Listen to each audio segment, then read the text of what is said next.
I'd like to be a chef one day. I want to be a police officer and a builder. I want to be a princess.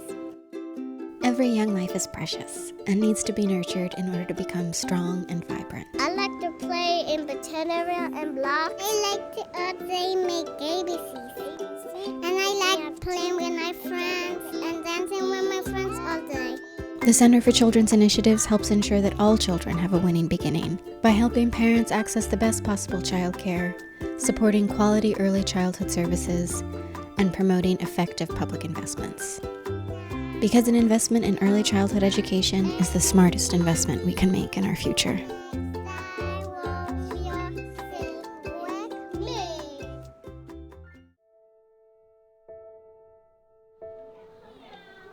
My heart has always been in this work. When I was younger, we would come home from school and I'd get the kids after school to play school. Well, just in terms of myself as a working woman and a parent with 2 children, my husband and I sometimes talk about how we've been very happily married for many years, but when we think about the tense times, it was when one of our children was sick and it was like, well, who's going to stay home from work today? I was back to New York from living in Atlanta, and I was a first-time parent and juggling the demands, and at that time actually as a single parent because my husband was still in Atlanta, and starting to find ways to get the Ford Foundation back on the early childhood scene. I believe that you can feel quality.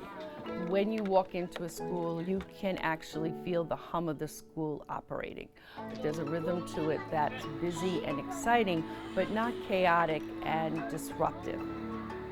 I think we've had a number of successes. We know a lot more about what quality care looks like.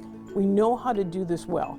So some of the research investments and program demonstration investments, we know how to do this well. We also know a lot more about brain research, and that's been well promulgated, well disseminated, so we have people who understand more, and the public in general, about what's going on with young children. To me, this is just common sense. Although there were no unions that were looking at developing some kind of support for their members around childcare, we decided that we would take on that issue. That opened the door to us having a multi-employer childcare fund, which was the first fund in the country. We had our 20th anniversary, and I was totally thrilled that it has served over 100,000 children.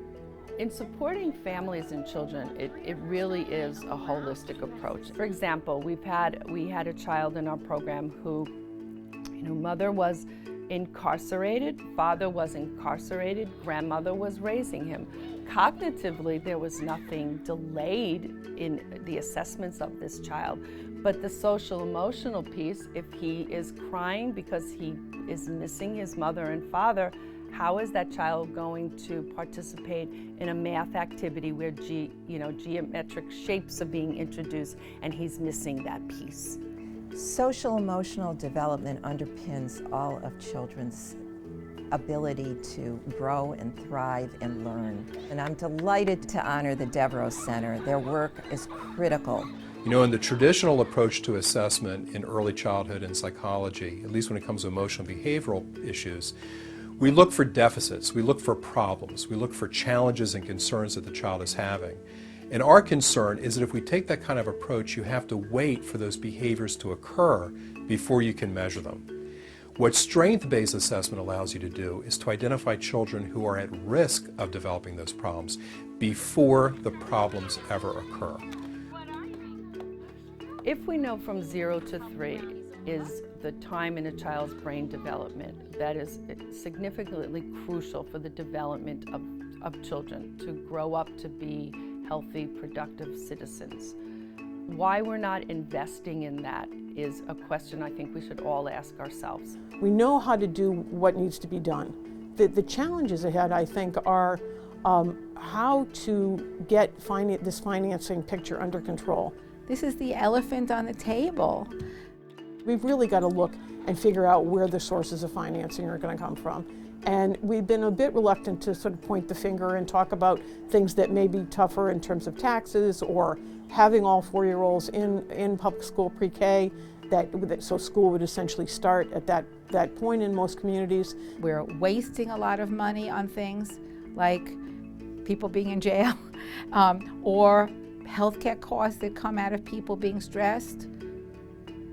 And we should be looking at childcare as an investment instead of a cost, and look at all this other wasted resources that we have in our society. Tackling these issues on an early age can really prevent tremendous amount of dollars. Maybe we can stop building prisons and we can start really maybe building early childhood programs that address all these issues.